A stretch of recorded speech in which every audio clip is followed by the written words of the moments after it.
Oh, hello there. You scared the fucking shit out of me. I'm just kidding.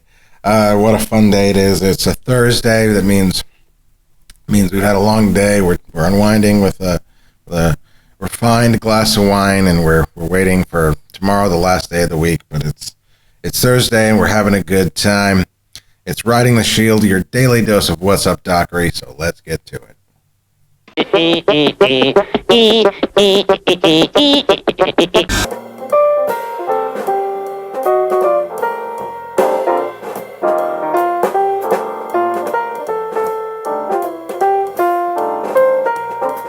What does Acme mean?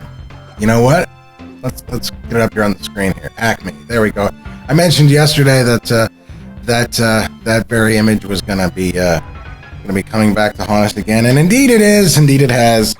I'm gonna backtrack a little bit for purposes of this video, and also repurposing my own stuff. I've said what the Acme definition is in terms of Chuck Jones's personal point of view. This is my old copy of his book Chuck Amuck, which I think some people know. I think some people know that I've showed it before, that it's autographed by him somewhere on here. To Trevor, by order of Mike and Marion, love Chuck Jones. Mike and Marion being Mike and Marion Peters of Mother Goose and Grimm. But yes, this is my oldest copy of Chuck Amuck, and in it, Chuck talks about the Acme Corporation as we. Oh dear, like I told you, it's falling apart. Old book. He's talking in this about how the coyote is accident prone, and it's commenting on that, but then he does have a word aside about the Acme Corporation itself, and I have read this before, but it bears repeating. The Acme Corporation stemmed from games the Jones Tats played in their juvenile dotage.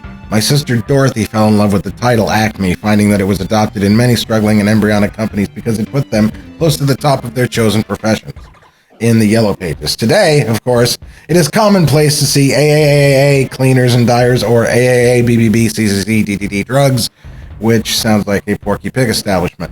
But in those simple days, such verbal chicanery was unheard of. Acme was a word. It was that simple.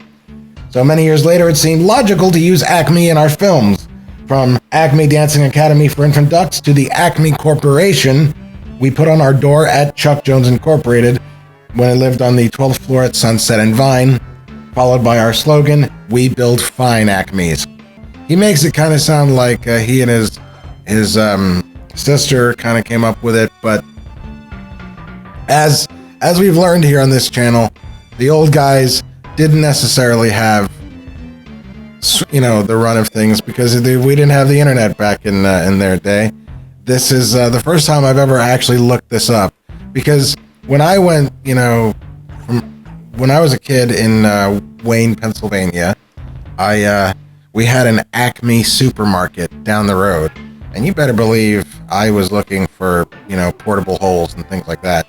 But I genuinely believe that the Acme Markets was taking its name from the cartoon stuff, but Cartoon Factory Corporation.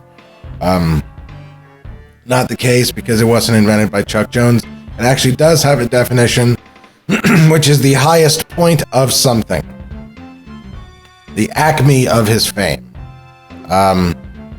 and something or someone that represents perfection of the thing that is expressed. And but here's the part that I find interesting. Did you know, in Greek, Acme meant a mountain peak?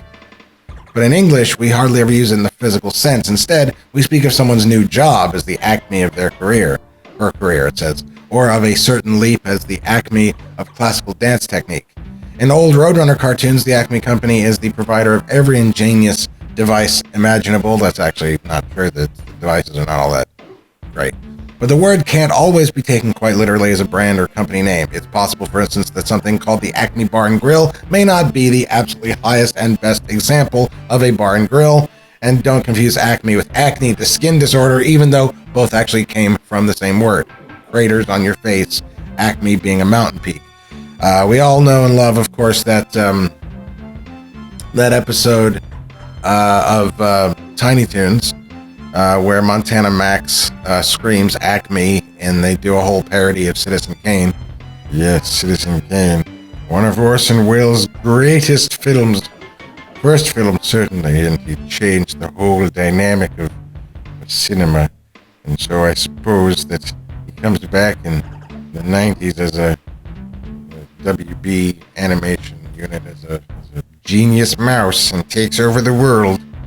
But no, it's there's a parody of Citizen Kane, I believe, at the with Montana Max, and it gets the punchline. Spoilers. It gets revealed at the end that he didn't say Acme, he said Acne because he had acne.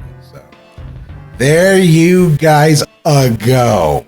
That is your Thursday edition of Riding the Shield. You know, and hey, what's in it for me, man? I think I've done my job. I think you should subscribe. Twink and the mice are working bloody hard. I'm getting drunker, and hey, man, see you on Friday tomorrow. Peace.